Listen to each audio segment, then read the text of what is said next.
Hello guys, welcome my YouTube channel. तो previous video में हमने एक्सरसाइज 10.2 के 10 क्वेश्चनों को कंप्लीट कर लिया था। क्वेश्चन नंबर 11 को समझते हैं। इसके अंदर हमें क्या बोला है, prove that the parallelogram circumscribing a circle is a rhombus. देखो क्वेश्चन नंबर 11 में हमें प्रूव करना है कि अगर किसी एक सर्कल को पैरेललोग्राम सर्कमस्क्राइब करेगा तो वो जो है एक रोम्बस होगा। इस चीज़ को हमें प्रूव करना है।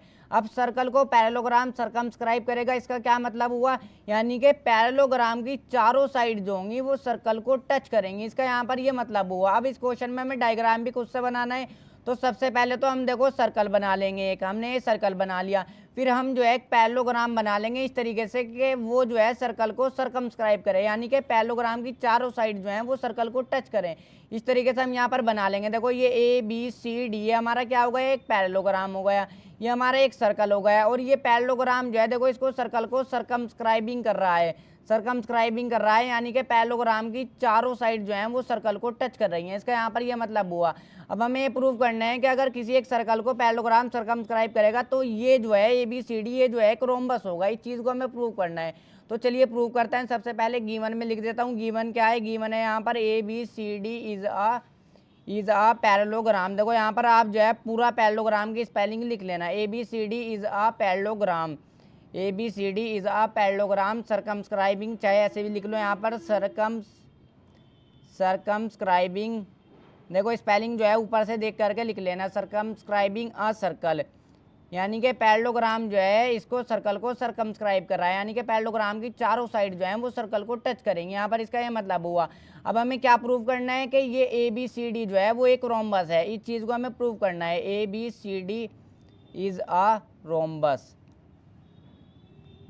हमें इस चीज़ को प्रूव करना है। देखो ये कोई ज़्यादा क्वेश्चन मुश्किल नहीं है, ये भी आसान ही है, मगर ये क्वेश्चन एग्जाम में पूछ लेते हैं तो इसको ध्यान से करना है एकदम।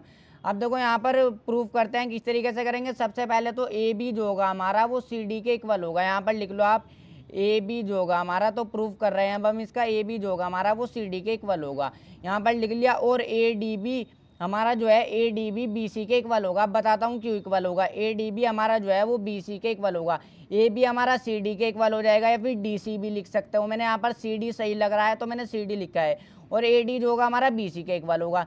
क्यों इक्वल होगा, क्योंकि पैरेललोग्राम की जो अपोजिट साइड होती हैं वो एक दूसरे की इक्वल होती है। पैरेललोग्राम की प्रॉपर्टी है। देखो पैरेललोग्राम की क्या प्रॉपर्टी है, पैरेललोग्राम की अपोजिट साइड जो होती हैं वो एक दूसरे के इक्वल होती है, इसलिए एक दूसरे के इक्वल होगी। यहाँ पर रीजन में आप दे सकते हो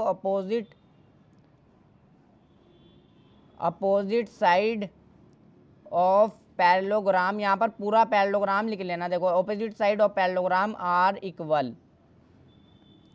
इक्वल, रीजन भी ज़रूर दोगे आप। तो यहाँ तक में हमने कर दिया। अब हम एक चीज़ और करेंगे। देखो यहाँ पर इस तरीके से इज इक्वल टू लगाओ। ये हमारा ए पी जो होगा, ये ए पी जो होगा हमारा ए एस के इक्वल होगा। तो यहाँ पर लिखो ए पी जो होगा हमारा वो ए एस के इक्वल होगा। इसको इक्वेशन फर्स्ट मान लो। ए पी ए एस के इक्वल हो गया। बी पी हमारा बी क्यू के इक्वल होगा। बी पी जो होगा हमारा बी क्यू के इक्वल होगा। हमारा जो है बी पी जो है हमारा बी क्यू के इक्वल होगा। अब बहुत सारे बच्चे समझ भी गए होंगे क्यू इक्वल होगा, क्योंकि देखो सेम पॉइंट से हमारी टेंजेंट बन रही है सर्कल पर। ये ए पॉइंट एक्सटर्नल पॉइंट, मैंने आपको देखो ये बताया था, एक्सटर्नल पॉइंट से जब भी सर्कल पर इस तरीके से दो टेंजेंट बनेगी तो उन दोनों टेंजेंट की लेंथ जो होती है वो इक्वल होती है। तो एक्सटर्नल पॉइंट से दो टेंजेंट बन रही है, दोनों की लेंथ इक्वल होगी, ये चीज़ आपको पता है। तो बी पी भी हमने बी क्यू के इक्वल कर दिया। इसी तरीके से ये भी हमारा एक एक्सटर्नल पॉइंट है, इससे भी हमारी दो टेंजेंट बन रही है। तो हमारा जो है देखो सी आर भी हमारा जो होगा वो सी क्यू के इक्वल हो जाएगा। तो यहाँ पर लिखो सी आर जो होगा हमारा सी आर सी क्यू के इक्वल हो जाएगा, सी क्यू के इक्वल हो जाएगा। इसको इक्वेशन सेकंड मान लो, इसको इक्वेशन थर्ड मान लो। अब देखो लास्ट वाला ये जो हमारा डी आर है ये भी हमारा डी एस के इक्वल हो जाएगा, क्योंकि एक्सटर्नल पॉइंट से दो टेंजेंट बन रही है सर्कल पर। तो डी आर भी हमारा जो है डी एस के इक्वल हो जाएगा। यहाँ तक आपको कोई भी परेशानी नहीं होगी। इसके रीज़न में भी हम ज़रूर दे देंगे tangent from same point are equal. इसके रीज़न में भी ज़रूर दोगे। क्या दे दोगे, tangent from same points are equal. अगर सेम पॉइंट से दो टेंजेंट बनेंगी तो वो जो होंगी एक दूसरे के इक्वल होगी, ये रीज़न में दे दिया। अब बिल्कुल सिंपल, जैसे हमने देखो इससे सर्कमस्क्राइब से रिलेटेड हमने क्वेश्चन नंबर 8 भी किया था, उसके अंदर हमें डायग्राम गिवन था, यहाँ पर हमें डायग्राम बनाना था। अब हमने एक क्वेश्चन कर लिया था इससे रिलेटेड, तो इस बार हमें डायग्राम खुद से बनाना था यहाँ पर। तो अब कर दो add equation first, second, third and fourth, इन चारों इक्वेशन को ऐड कर दो। किस तरीके से करेंगे, ये जो इज इक्वल टू से इधर वाले हैं इनको एक तरफ ऐड करेंगे और इनको जो है हम एक तरफ ऐड करेंगे। तो इन चारों को एक तरफ ऐड कर दो, ए पी प्लस में बी पी प्लस में सी आर और प्लस में डी आर। और ये जो इज इक्वल टू से इधर लें सारे, इनको एक तरफ ऐड कर दो।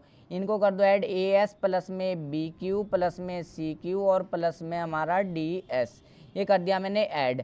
अब देखो जब मैं ए पी में बी पी ऐड करूँगा, यहाँ पर देखो जब मैं ए पी में बी पी ऐड करूँगा तो ये मेरा पूरी साइड बन जाएगी ए बी। देखो ये दो इससे तो है, ए पी प्लस में पी भी कर दूँ, यहाँ पर बी पी है, चाहे बी पी बोल लो चाहे पी बी बोल लो एक ही बात है। तो जब मैं ए पी प्लस में बी पी करूँगा तो मेरा पूरा ए बी बन जाएगा, ये चीज़ आप जानते हो। तो पूरा ए बी मेरा बन जाएगा। प्लस में जब मैं सी आर, देखो कहाँ पर है, जब मैं सी आर प्लस में डी आर करूँगा तो मेरा पूरा सी डी बन जाएगा। तो यहाँ पर पूरा लिख लो C D is equal to, अब इज इक्वल टू से इधर की बात करते हैं। अब देखो ए एस और डी एस को ऐड करेंगे पहले हम। जब मैं ए एस में डी एस को ऐड करूँगा तो मेरा पूरा ए डी बन जाएगा।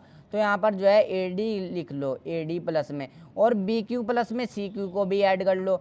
जब मैं बी क्यू और सी क्यू को ऐड करूँगा पूरा बी सी बन जाएगा। ये सब तो आप जानते ही हो। देखो हमारा क्या बन जाएगा, पूरा बी सी बन जाएगा यहाँ पर।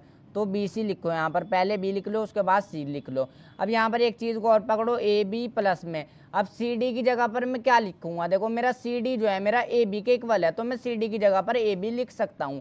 तो सी डी की जगह पर मैं क्या लिख लूँगा, ए बी लिख लूँगा इज इक्वल टू। अब मेरा ए डी में एज इट इज लिखता हूँ प्लस में। अब बी सी मेरा देखो किसके इक्वल है, ए डी के इक्वल है, तो मैं बी सी की जगह पर यहाँ पर भी ए डी लिख सकता हूँ, ए डी में लिख लूँगा। यहाँ पर आप रीज़न में भी दे सकते हो कि ए बी हमारा कोमा लगा के दे देना। देखो इस तरीके से ए बी जो है हमारा वो सी डी के इक्वल है, फिर कोमा लगाना, और हमारा ए डी जो है हमारा वो बी सी के इक्वल है। ए डी जो है हमारा ये ए डी जो है हमारा ये बी सी के इक्वल है। इस तरीके से यहाँ पर आप रीज़न में भी दे सकते हो। तो अब देखो हमने यहाँ तक कर दिया। अब 1 ए बी, ये समझाने के लिए 1 लिख रहा हूँ, 1 ए बी है, 1 ए बी है तो 2 ए बी हमारा बन जाएगा। इसी तरीके से एक ए डी है, एक ए डी है तो ये भी हमारा 2 ए डी बन जाएगा। इज इक्वल टू से इधर उधर हमारी जो है सेम वैल्यू है, 2 2 तो कट जाएगी, 2 से 2 हमारा कट जाएगा। हमारा क्या आ जाएगा, ए बी जो है हमारा वो ए डी के इक्वल आ जाएगा। यहाँ पर से हमारा ये आ गया। अब देखो ए बी यहाँ पर जो है हमारा, ए बी जो है हमारा वो ए डी के इक्वल है, ए बी हमारा सी डी के भी इक्वल है। इसी तरीके से ए डी हमारा ए बी के इक्वल है। इस तरीके से मैं बोल सकता हूँ ए डी हमारा ए बी के इक्वल है, ए डी हमारा बी सी के भी इक्वल है।